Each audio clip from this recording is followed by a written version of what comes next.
Good evening বন্ধুরা, আজ আমি আপনাদের সামনে নিয়ে এসেছি কাশ্মীরি আলুর দমের রেসিপি।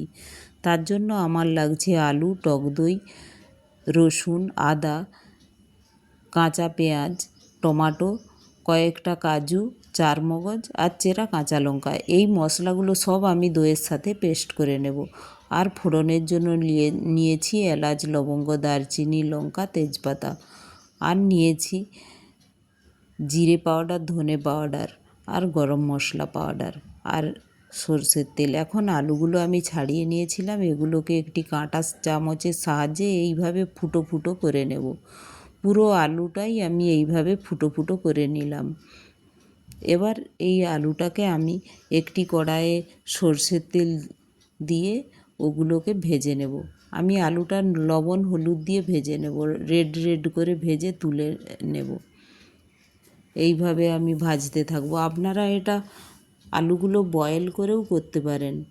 বয়েল করে করলেও এটা বয়েল করে আপনারা খোসা ছাড়িয়ে ভেজে করতে পারেন, তাড়াতাড়ি রান্নাটা হয়ে যাবে তাহলে।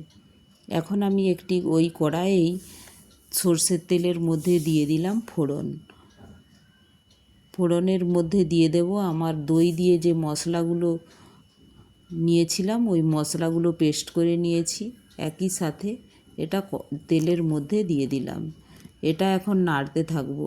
আর আমি লবণটা একটু পরেই দেব, কারণ যেহেতু আমি দই দিয়ে এটা পেস্ট করেছি, তো লবণ দেওয়ার সাথে সাথে দই থাকার জন্য কেটে যাওয়ারও চান্স থাকে। তাই আমি লবণটা এখন দেব না। মশলাটা যখন একটু হয়ে হয়ে আসছে, তেল ছেড়ে যাচ্ছে, তখন ওর মধ্যে দিয়ে দিলাম আমি জল দিয়ে ফুটতে দেব। এখন দিয়ে দেব এর মধ্যে কাশ্মীরি রেড চিলি পাউডার। যেহেতু কাশ্মীরি আলুর দম, তো কাশ্মীরি রেড চিলি পাউডার লাগছেই। এখন দিয়ে দেব এর মধ্যে একটু লবণ, স্বাদ মতো লবণ।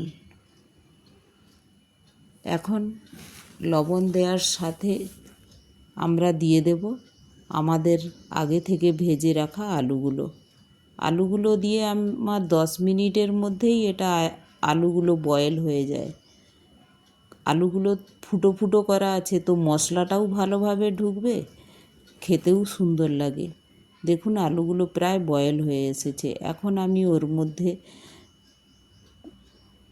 দিয়ে দেব কুচিয়ে রাখা আমার ধনে পাতা, জিরে পাউডার, ধনে পাউডার আর গরম মশলা পাউডার দিয়ে আমি এটা আমার দেখুন রান্নাটা হয়ে গিয়েছে। একটু ঢেকে রেখে দেব।